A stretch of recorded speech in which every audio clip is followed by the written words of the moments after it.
Medianoche. Hola, ¿cómo están? Les damos la bienvenida a esta edición de Medianoche, 2 de la mañana con 5 minutos. Comenzamos con esta información exclusiva de 24 horas que accedió al informe de Contraloría General de la República, que detectó diversas irregularidades en la asignación y también en la ejecución de los convenios del Ministerio de Vivienda con la Fundación Democracia Viva. El ente fiscalizador consideró que el ex seremi de Antofagasta, Carlos Contreras, incumplió el principio de probidad y que Democracia Viva fue contratada sin fundamentos de selección y sin siquiera existir un plan de trabajo. Vamos a revisar a continuación parte de este informe.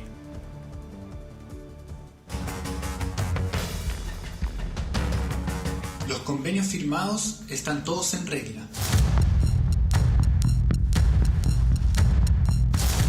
Tengo la tranquilidad de que todo lo que hice estaba dentro de lo adecuado, ¿cómo se llama? Administrativamente y jurídicamente. Yo no tenía absolutamente ningún conocimiento sobre la firma de este convenio. Si nos traen un proyecto, bienvenido sea y se lo agradece.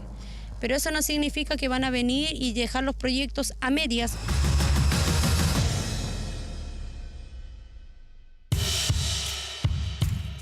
Hace algunos meses, Antofagasta se transformó en el epicentro de los cuestionamientos a millonarios convenios entre el Estado y fundaciones privadas. Terremoto político del que hoy se conocen las primeras luces, aquí en exclusiva en el informe de la Contraloría General de la República sobre el caso Democracia Viva. Por esta nueva vía se coló el virus de la corrupción. O sea, ¿quiere llamarlo corrupción? Sí, es corrupción. Así explicaba el Contralor lo que habría ocurrido en el proceso de adjudicación de los convenios y ahora se detalla. Contraloría detectó que el 12 de julio del año pasado, Carlos Contreras, el seremi de vivienda de la época, fue quien pidió enviar un correo de invitación a 2 fundaciones para evaluar su incorporación como organizaciones colaboradoras. Democracia Viva, una de ellas, Daniel Andrade, el contacto, asignación directa cuestionada en la auditoría. Queremos preguntarle si sigue sosteniendo que no hay irregularidades en los convenios que se firmaron. Carlos Contreras asegura que no existieron irregularidades, pero el informe de Contraloría no evidencia lo mismo. Vulneró el principio de probidad, lo que le restaría imparcialidad, y agrega que le asistía el deber de abstenerse. La ex autoridad debe informar su vínculo y militancia política común con el representante de Democracia Viva, Daniel Andrade. El procedimiento de búsqueda con las organizaciones fue el mismo para todas, no hubo ningún trato particular. El 15 de septiembre de 2022, la Seremi de Vivienda determinó que Democracia Viva se adjudicaría estos 3 convenios por 426 millones de pesos a ejecutar. Ecuachilepe e Irarrázaval 1, 2 sectores del macrocampamento Balmaceda en Antofagasta, donde la fundación debía trabajar instalando luminarias solares, soluciones para amenazas de incendios, mejora de espacios comunitarios, estanques de aguas, entre otros. Obras adjudicadas antes que la fundación ampliara su giro a construcción en el Servicio de Impuestos Internos, cambio que recién hicieron en noviembre del año pasado. Se cuestiona también que los 2 convenios, resolución 504 y 576, se firmaran por separado cuando sus características eran iguales. División sin que se advirtiera el motivo, donde incluso 3 personas contratadas por Democracia Viva trabajaban en los 2 convenios. El caso de Democracia Viva, en donde yo concuerdo en que es inaceptable una fundación recién creada, que no tenía experiencia en la materia, que, o sea, yo creo que por ahí no hay por dónde, que eso no siga pasando. La Contraloría también considera que las obras adjudicadas a Democracia Viva no concuerdan con el objetivo de la fundación, que estos convenios se firmaron sin fundamentos de selección, sin el detalle técnico y sin planes de trabajo, algo que se repitió con otras fundaciones. ¿Qué pasó con las garantías de estos contratos? No se contemplaban por parte de la Seremi y el Serviu de Antofagasta, otra irregularidad según la Contraloría. En ninguno de ellos, ahora como en el pasado, se exigieron boletas de garantía.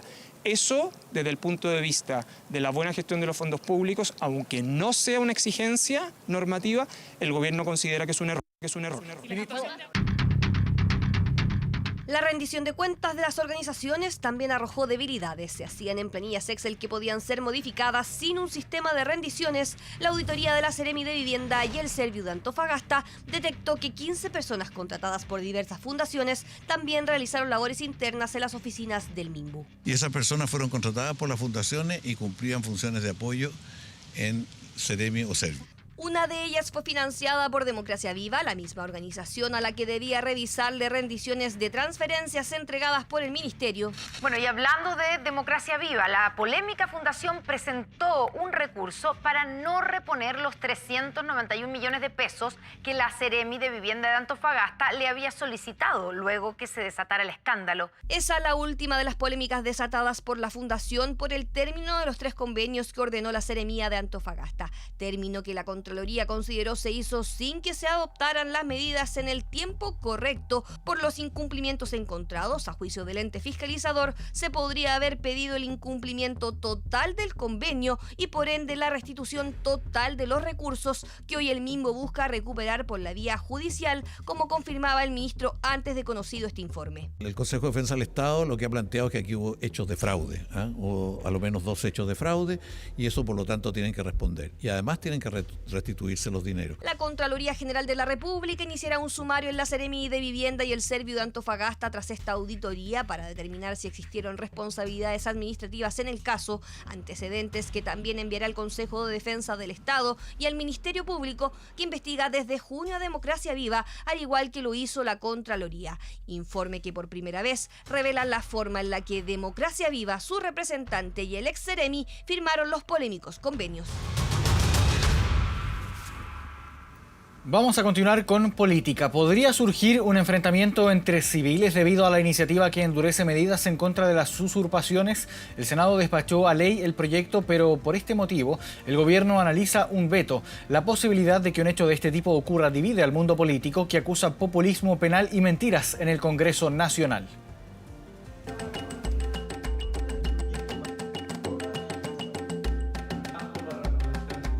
Dejemos fuera todos estos elementos tan conflictivos, tan riesgosos. Tal como está, es un proyecto peligroso. Al gobierno le falta la capacidad de conversar. Democracia es respetar las mayorías. No tener esta ley es una irresponsabilidad política.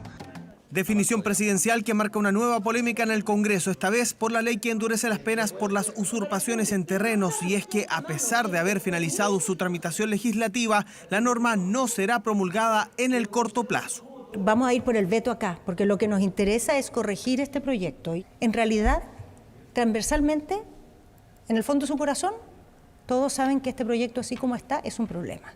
Veto presidencial que buscará resolver los que para el Ejecutivo son cuestiones de fondo, aunque en los aspectos generales sí existe coincidencia de posturas, al menos en gran parte del espectro político. Yo le diría a la ministra menos grandilocuencia, más calma y que piense un segundo lo que sería para ella llegar a su casa y que se encuentre con su casa tomada. Valoramos la decisión del gobierno de vetar la autotutela, pues asume la obligación de cuidar el Estado de Derecho, que precisamente la oposición ha puesto en peligro con la defensa de ideas primitivas que legitiman en este caso el enfrentamiento entre civiles. Los principales cuestionamientos están en los que algunos parlamentarios denominan como autotutela, que podría generarse a propósito de la legítima defensa privilegiada, incluso adelantando que podría haber enfrentamiento entre civiles. Puede haber un enfrentamiento a balazos gracias a esta ley. Exactamente, y por eso la norma quedó mal, por eso nosotros habíamos votado contra esa norma. Eso es falso. Solamente se permite la legítima defensa en el caso de las usurpaciones violentas. Eso es lo que hace este proyecto, permitir que el día de mañana civiles de nuestro país, nuestros compatriotas se enfrenten. No, a mi juicio esa interpretación no corre. Y el problema de sacarlo, es que si lo sacan como ha propuesto el gobierno, la persona no va a tener legítima defensa privilegiada. Interpretaciones múltiples para un mismo texto legal donde el gobierno además ve otro problema, la aplicación de la misma pena para quienes se tomen un inmueble con violencia contra las personas o contra las cosas. Todos puntos que contemplaría el veto presidencial, que tiene un plazo de 30 días para ser presentado. Y este jueves se realizó el funeral del histórico líder comunista Guillermo Tellier. La jornada comenzó en la sede del Congreso en Santiago, donde una de las figuras presentes, la expresidenta Michelle Bachelet, encabezó la guardia de honor de quien calificó como un gran líder y amigo. Tras eso, una masiva romería acompañó el féretro del timonel del Partido Comunista hasta el Cementerio General, donde se le brindó el último adiós con la presencia del presidente Gabriel Boric y diferentes figuras del mundo político, las artes y la cultura. Al cierre de la ceremonia, el cantante nacional Manuel García interpretó El Viejo Comunista en homenaje al fallecido presidente del PC. con toda la tristeza de venir a decirle adiós, sentir que lo vamos a echar mucho de menos en la política, mucho de menos, pero que estoy segura que el Partido Comunista estará a la altura de las tareas que se vienen por delante. Si nos preguntan a nosotros como hijos, ¿fue difícil? Vivir sin nuestro padre en nuestra infancia sí fue difícil. Pero si nos preguntan si estamos orgullosos de las decisiones que tomó nuestro padre, sí, estamos orgullosos de las decisiones que tomó nuestro padre. El presidente Gabriel Boric, debido al crispado clima político, reconoció que el ambiente está eléctrico a 11 días de la conmemoración por los 50 años del golpe de Estado. La alusión del mandatario a la muerte del ex brigadier del Ejército condenado por el crimen de Víctor Jara este martes y la polémica surgida por la ausencia de representantes de la oposición en el lanzamiento del plan de búsqueda este miércoles han dificultado el compromiso transversal del nunca más que el gobierno busca proyectar el 11 de septiembre. Para la oposición, el mandatario debe cambiar el lenguaje y medir la emoción del momento. Escuchemos. El ambiente está eléctrico, está cargado. Yo no sé si ustedes lo sienten, pero yo siento que si toco a alguien le voy a dar la electricidad en cualquier momento. Debería bajar las revoluciones, bajar los watts para tener menos electricidad, porque la verdad es que son palabras muy destempladas las que dice el presidente, y como te decía, no están a la altura de un presidente de la República.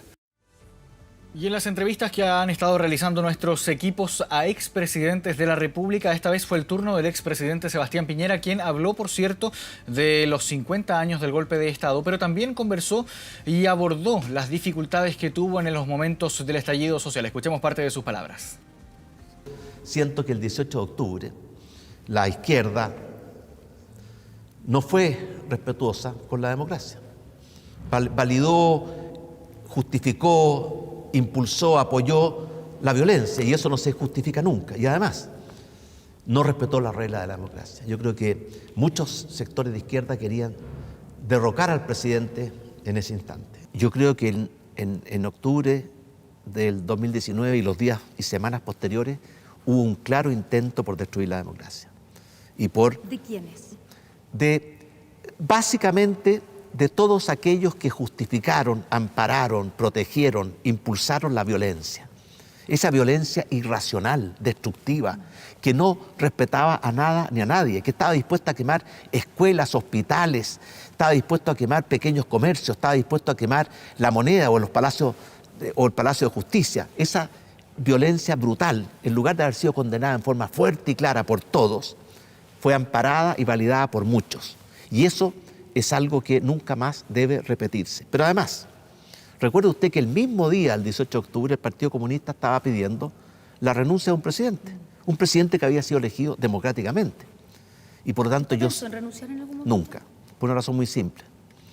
Cuando uno elige como presidente, asume no solamente un gran honor de ser presidente. Yo le agradezco a mis compatriotas, y lo voy a hacer siempre, el que me hayan elegido 2 veces presidente de Chile y en forma democrática.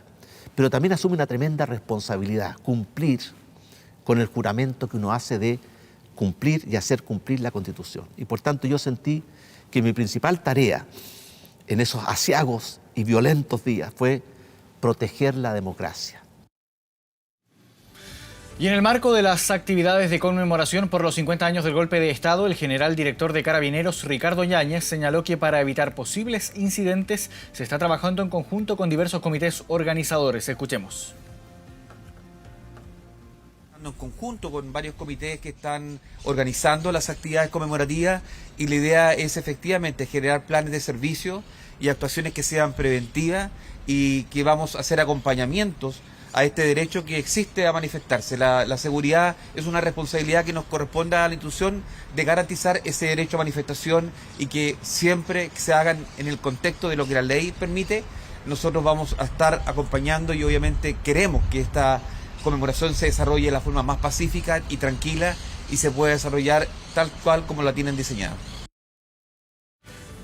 Vamos también a otras informaciones que están relacionadas. Samira Arratia, nuestra jefa del Departamento de Documentación, se desempeñaba desde hace 50 años en TVN y fue reconocida con el premio Anatel 2023. Inició su carrera tomando una importante decisión contra toda orden de ocultar y salvar archivos de la historia de la Unidad Popular que hoy son patrimonio. Mire.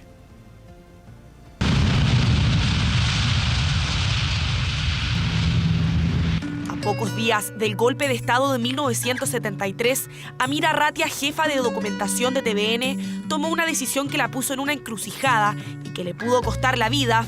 Tenía 20 años, recién comenzaba su carrera. El gerente de producción de ese momento me dijo: quiero que me traigas todas las fichas que tú tengas del material que exista en documentación del tiempo de la Unidad Popular, y puso una firma para que ese material se eliminara. La orden era clara: eliminar los registros de la época de la Unidad Popular, del presidente Salvador Allende y las imágenes de Pablo Neruda recibiendo el Premio Nobel de Literatura. Pero esta joven documentalista optó por proteger esas cintas que hoy son patrimonio de nuestro país. Yo encontré siempre que ese era un error histórico. Esto es imposible borrarlo. Las nuevas generaciones tienen que enterarse que hubo un gobierno que fue Unidad Popular, que hubo un gobierno que fue Democracia Cristiana, y bueno, ahora tenemos otro. Amira Arratia fue galardonada hace algunas semanas por el Instituto Nacional de Derechos Humanos y este miércoles recibió uno de los mayores reconocimientos de su carrera. Fue elegida como ganadora del Premio Anatel 2023 por su rol fundamental en proteger material audiovisual histórico. De verdad siento como una coronación, de verdad como... sí, lo hiciste y lo hiciste bien, con sacrificio. Una arriesgada decisión que hoy es valorada y agradecida y que nos permite tener acceso al verdadero patrimonio de Televisión Nacional de Chile, nuestra historia. Una gran labor cumplida ahí por nuestra jefa de documentación, Amira Arratia. Vamos a otras informaciones también. El presidente Gabriel Boric valoró la gracia de lograr acuerdos respecto a la promulgación de la ley de royalty minero tras 4 años de tramitación. Declaraciones que fueron realizadas en medio de la cena anual de la minería organizada por la Sociedad Nacional de Minería. Más detalles los tiene Jan Giachetti. ¿Cómo estás, Jan? Buenas noches. Hola, buenas noches. En el mes de la minería es que se realiza esta cena organizada por la Sociedad Nacional de Minería de nuestro país y estaba invitado el presidente Gabriel Boric y estuvo presente también con las ministras de Medio Ambiente, Maisa Rojas, también de Obras Públicas, Jessica López, y también la recién nombrada ministra de Minería, Aurora Williams, que estuvo acompañando a el jefe de Estado, quien además tuvo una participación bastante activa en un discurso que duró aproximadamente 1 hora, y donde abordaron diferentes temas que son desafíos para el rubro económico de la minería. Principalmente estamos hablando de los proyectos que se mantienen en curso, pero además de lo importante que son para la sociedad el poder sacarlos adelante. Esto para poder también hablar sobre temas como, por ejemplo, lo que es la reforma de pensiones. Y ahí hizo un hincapié el mandatario de Estado para justamente poder aunar esfuerzos también con ayuda de los sectores de la gran, mediana y pequeña minería, que estaban presentes y muy atentos a las declaraciones de Gabriel Boric. En minería creo que hemos ido avanzando por buen camino. Hoy Chile tiene un mecanismo que es equilibrado, que entrega las certezas que la industria minera necesita para poder invertir y operar en nuestro territorio y que brinda recursos nuevos y muy necesarios para el desarrollo de las comunas mineras y de mayor pobreza. Es una oportunidad de negocios, es una oportunidad de mayor conocimiento, es una oportunidad de generar y crear mayor riqueza y de distribuirla de mejor manera. Además, el mandatario de Estado, Gabriel Boric, pudo hablar sobre uno de los proyectos que estuvo siendo monitoreado por parte del Estado y que tiene que ver con la mayor mantención en Codelco, precisamente en Chuquicamata, en donde luego de esas operaciones se pudo subir la producción de 700.000 toneladas de cobre a más de 1 millón del mineral. Por supuesto, todo esto fue anunciado y también confirmado frente a los participantes, los comensales que estuvieron en esta cena organizada por Sonami. Nosotros, por supuesto, seguiremos bastante atentos a las reacciones que puedan emanar después de esta actividad en la que estuvo participando el presidente de la República, Gabriel Boric. John Giachetti, gracias por este contacto. Buenas noches. Vamos ahora con una buena noticia para quienes viven a las afueras de la capital en zonas rurales. Las micros del sistema red van a llegar a comunas como Padre Hurtado y Lampa.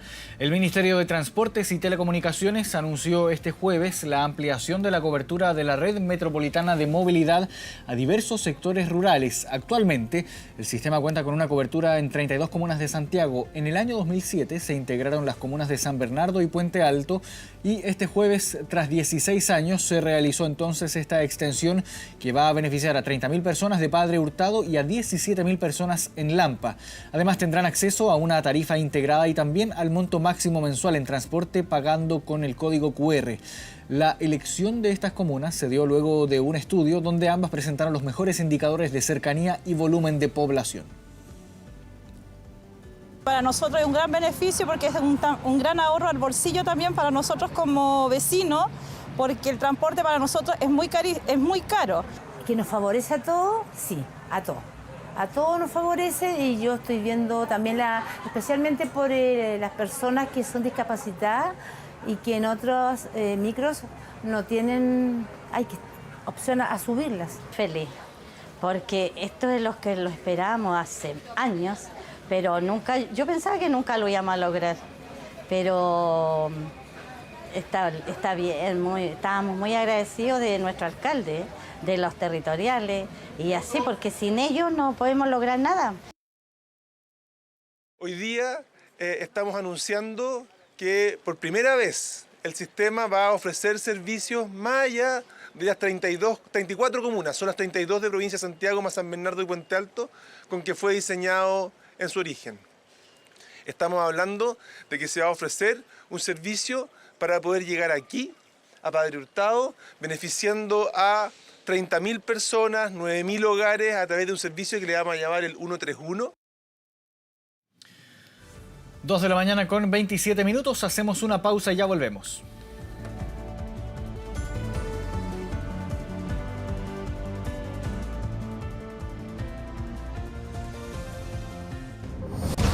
Ya volvemos con Medianoche. Ya estamos de regreso en Medianoche, 2 de la mañana con 34 minutos. Mucha atención porque a partir de hoy, viernes 1 de septiembre, deja de ser obligatorio el uso de mascarillas en colegios y centros de salud, entre otras medidas. Esto después de que el gobierno decretara el fin de la alerta sanitaria por la pandemia. Que termine la alerta sanitaria significa de que el COVID-19 deja de constituir una emergencia para nosotros. Después de 3 años, nuestro país pone fin al decreto que entregaba facultades extraordinarias a las autoridades de salud para enfrentar la pandemia de coronavirus. Confirmo el primer caso positivo comprobado de coronavirus en nuestro país. Partía marzo de 2020 y en Chile cundía la incertidumbre ante el primer paciente contagiado.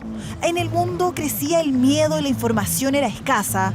Escenario adverso que terminó con el presidente Sebastián Piñera instaurando la alerta sanitaria en todo el territorio. Con el decreto se implementó obligatoriedad del uso de mascarillas, separadores sanitarios en espacios cerrados y la opción de teletrabajo, entre otros. Medidas que a partir de este 1 de septiembre no serán un mandato. Lo que nosotros tenemos que hacer como país es aprender a vivir con este virus, cosa que hemos ido aprendiendo paulatinamente. Es el mensaje que la ministra de Salud no quiere que los chilenos olviden, sobre todo en los espacios cerrados donde se reúne gran cantidad de personas, como son los colegios. ¿Qué piensan los padres del fin de la mascarilla obligatoria en la sala de clases? Yo lo encuentro que está bien, porque los niños se incomodan mucho. Creo que nunca se utilizó correctamente. Entonces no hay como una gran variación. Igual es necesario que los niños sigan usando mascarillas porque he estado demasiado con muchas enfermedades respiratorias. En los centros de salud, el tapabocas también dejará de ser obligatorio, aunque algunos aseguran que seguirán utilizándolo de manera preventiva. Siempre está refiriendo al otro, yo tampoco, por eso estoy usando mascarilla, para no andar tosiendo. Yo todavía veo adultos mayores con guantes, con mascarilla. En cuanto a la posibilidad de seguir trabajando a distancia, una práctica que se extendió durante la pandemia, quedará a criterio de cada empleador o empresa mientras se tramite la ley de flexibilidad laboral. Así, después de 1.301 días, Chile comienza una nueva etapa sanitaria. El COVID no ha desaparecido, por eso las autoridades llaman a vacunarse y a tomar todos los resguardos necesarios para seguir conviviendo de la mejor manera con el virus. Cambiamos de tema, vamos a noticias policiales. Hay conmoción por la muerte de 3 niños de 11, 12 y 14 años en Las Condes. La principal sospechosa es su madre, quien se suicidó según los primeros antecedentes.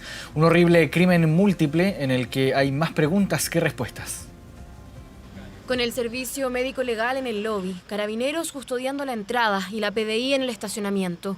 Así amaneció este edificio de Las Condes. El cuarto piso fue el escenario de un crimen que impacta. Se trataría de un parricidio y posterior, cometido por la mujer y posterior suicidio de esta. Begoña Lauga Blanco tenía 47 años, era ingeniera y llegó junto a sus hijos de 11, 12 y 14 años y su esposo a vivir a este edificio hace 2 años. Él llegó de su trabajo a la 1 de la mañana. Cuando llegó, él entró, él iba contento como todos los días, hola, hola. Pero esa felicidad se fumaría rápidamente al abrir la puerta de su departamento. Y después cuando bajó iba mal, o sea, con una cara de... No sabía yo todavía qué había pasado. La escena tras la puerta fue lo que lo devastó. En su domicilio yacían sus 3 hijos, sin signos vitales, y quien era su esposa agonizando. Conforme a lo que está, al trabajo que está realizando nuestro médico asesor del Departamento de Medicina Criminalística, podemos señalar que efectivamente uno de los elementos que habría sido utilizado para dar muerte a las víctimas sería el arma cortante. El hombre de 48 años llamó a uno de sus amigos. Fue él quien lo ayudó a dar aviso a las policías y a la conserje del edificio. Dice que Francisco llegó al departamento y encontró a sus 3 niños fallecidos. No me había hablado la esposa, nada. Y después creo que sí, pues la esposa también estaba fallecida. Habrían 2 menores, ¿no es cierto?, en un dormitorio y otro habría estado en otro sector del departamento. La conserje dice que carabineros y PDI no contestaban. Fue personal de seguridad municipal, el primero en llegar a la escena del crimen, alertados porque el padre llegó a pedir ayuda hasta una caseta cercana. Una situación que es terrible, que obviamente enluta a nuestra comuna y que nos tiene obviamente a disposición de la familia y a disposición del equipo municipal para poder acompañarlos. Un crimen que hoy impacta y que tiene a la comunidad del edificio aún tratando de entender qué fue lo que ocurrió. Es súper duro, nunca no lo hubiéramos esperado. Mire, si yo todavía estoy tiritona, no puedo creerlo. La comunidad está afectada en un momento súper terrible. Los antecedentes han permitido esclarecer que no hay denuncias de violencia intrafamiliar. No se encontró ninguna carta o algo que aludiera al hecho, pero sí unos mensajes de WhatsApp minutos antes de lo ocurrido, piezas claves en la investigación. Por una molestia lumbar, Marco Antonio López, más conocido como Paribet, no estuvo presencialmente en una nueva audiencia del caso Relojes. Según el Ministerio Público, el imputado compró especies que fueron robadas por lanzas internacionales. Sí, perfectamente. Breve intervención para responder que entendió lo que el juez relataba. Marco Antonio López no asistió al centro de justicia, aunque estuvo presente vía online. Audiencia de reformalización para los imputados del caso Relojes, donde Paribet es investigado por asociación ilícita, receptación y delitos tributarios. Él adquiría bienes de personas que a su vez tenían contacto con los mal llamados lanzas internacionales. Él actuaba como intermediario, o sea, comprando de ese tipo de especies y posteriormente revendiéndolas a determinados precios, que por cierto él adquiría en precios distintos del mercado. Y una de esas especies fue, según el Ministerio Público, un reloj de lujo, del cual se habría evadido 800.000 pesos en impuestos. Tenían un origen ilícito, eran a espaldas de las cargas tributarias que enfrenta cualquier ciudadano. Ni una persona es perseguida en Chile por vender una especie en una ocasión y se genera una especie que además era usada y se genera una infracción tributaria. Y eso lo vamos a acreditar. En la investigación otra vez aparece el nombre de Tonka Tomisic, expareja de Marco Antonio López. La Fiscalía no descarta una eventual formalización. Parte de la imputación de hoy se refirió a, como le digo, especies específicas que fueron pagados con cheques de la pareja del señor Marco López Valle. No estamos descartando ni afirmando nada en relación a ella u otro de los imputados. Se está investigando y eventualmente eso podría ser un escenario. Para fines de octubre se proyecta el cierre de la investigación en el caso Relojes, aunque se presume que Marco Antonio López no cumpliría pena de cárcel.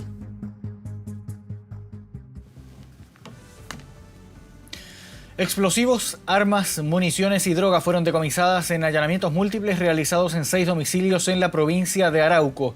Estos operativos dejaron 8 detenidos, entre ellos un conocido empresario que estaría vinculado al robo de madera en la macrozona sur.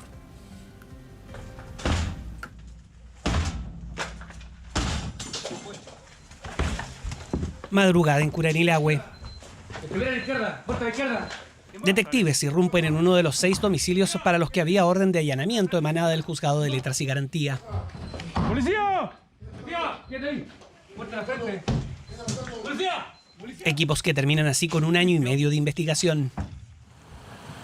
Un empresario de 42 años es indicado por la Unidad Especial de la Fiscalía por Violencia Rural como la mente detrás de esta red. Arrastró en su caída a su padre, conocido por tener faenas mineras de carbón en Curanilahue. Dimos cumplimiento a órdenes de entrada de registro para 6 domicilios, justamente en la comuna de Curanilahue, donde se logró desarticular a gran parte de la banda, principalmente al líder de la organización, que era un conocido empresario de la zona, también a su brazo operativo.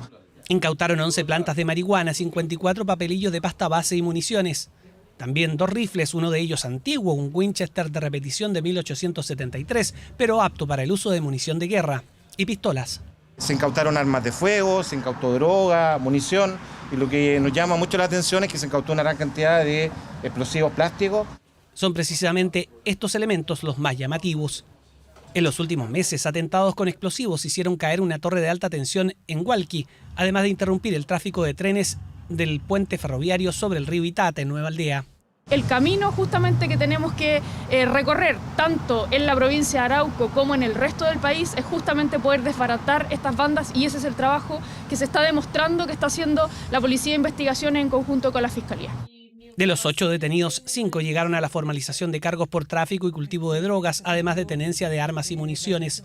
Solo el empresario minero fue acusado de la tenencia ilegal de explosivos. El imputado no mantenía en dicho momento ninguna autorización específica que le permitiera mantener en dicho domicilio dichos explosivos. Si bien el origen de los allanamientos fue una investigación por robo de madera, al final nadie fue acusado de ese delito. La provincia de Arauco ha sido afectada enormemente por la violencia que se ha instalado cuando el Estado se retiró en el tiempo de pandemia de realizar sus acciones en la provincia de Arauco.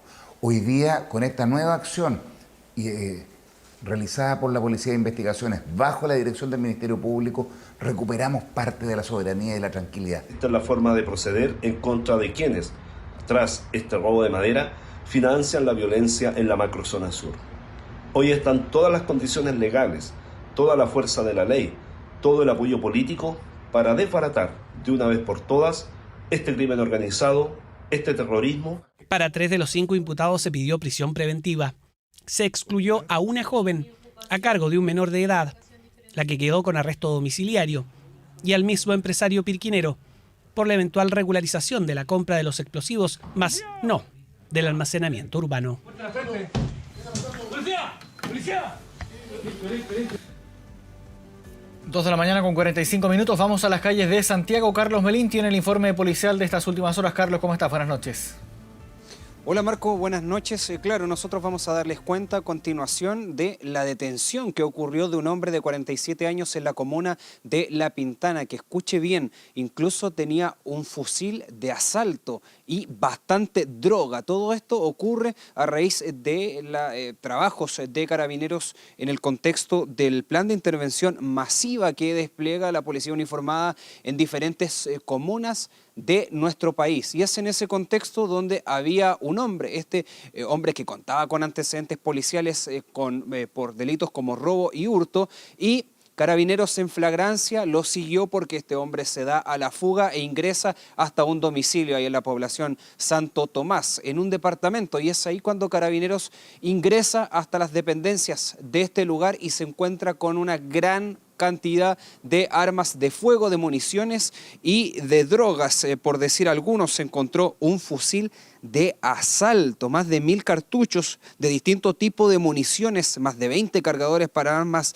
de fuego cortas y un indeterminado número de diferentes especies, ¿no?, que tienen que ver con este tipo de hechos, chalecos antibalas, chalecos antitrauma, una cortina balística, pero también gran cantidad de droga, entonces clorhidrato de cocaína en aquel lugar. Escuchemos parte de las declaraciones que entregó Carabineros, en este caso el coronel, para seguir complementando esta información.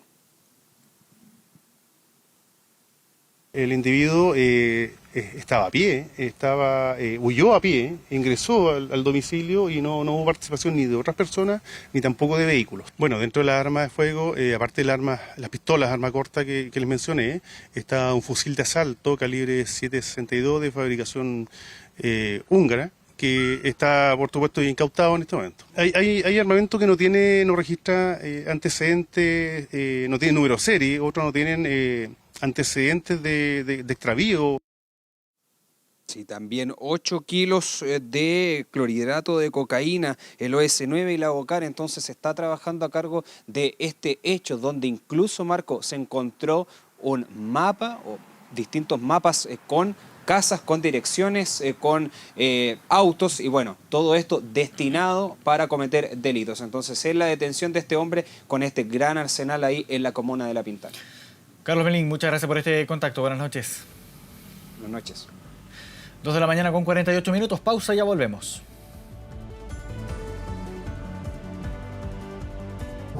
Internacional. Estamos ya de regreso en medianoche. El presidente colombiano Gustavo Petro habría recibido dinero de la Federación Colombiana de Trabajadores de la Educación para su campaña, pero esto no aparece en las cuentas oficiales. La FECODE habría donado 500 millones de pesos a la campaña presidencial de Petro y habría sido constatado por el entonces jefe de campaña Ricardo Roa, quien hoy es presidente de Ecopetrol. El tesorero de FECODE, Nelson Alarcón, señaló que entregaron el dinero a través del partido Colombia Humana con el fin de evitar quebrantar la ley, ya que está prohibido que personas jurídicas como empresas, corporaciones, federaciones y fundaciones hagan aportes a campañas presidenciales. Desde Colombia Humana se limitaron a dar declaraciones, pero con este presunto aporte, la campaña de Petro superaría los límites de financiación y además habría ocultado información, ambos considerados como delitos, por lo que el principal culpable en este caso sería Ricardo Roa, mientras que el presidente Gustavo Petro y la vicepresidenta Francia Márquez serían corresponsables.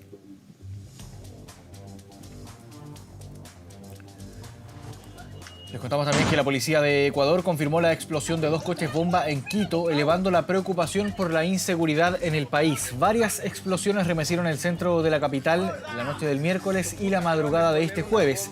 Transeúntes y conductores compartieron registros de las detonaciones a través de sus redes sociales. Los agentes de seguridad comentaron que no hubo registro de personas heridas y tampoco víctimas fatales. Dentro de ambos vehículos se encontraron cilindros de gas y materiales para iniciar fuego. 6 personas fueron detenidas por su presunta vinculación a estos ataques y algunas de ellas ya contaban con antecedentes. La policía cree que el atentado es la respuesta de bandas criminales por una serie de traslados carcelarios de presos.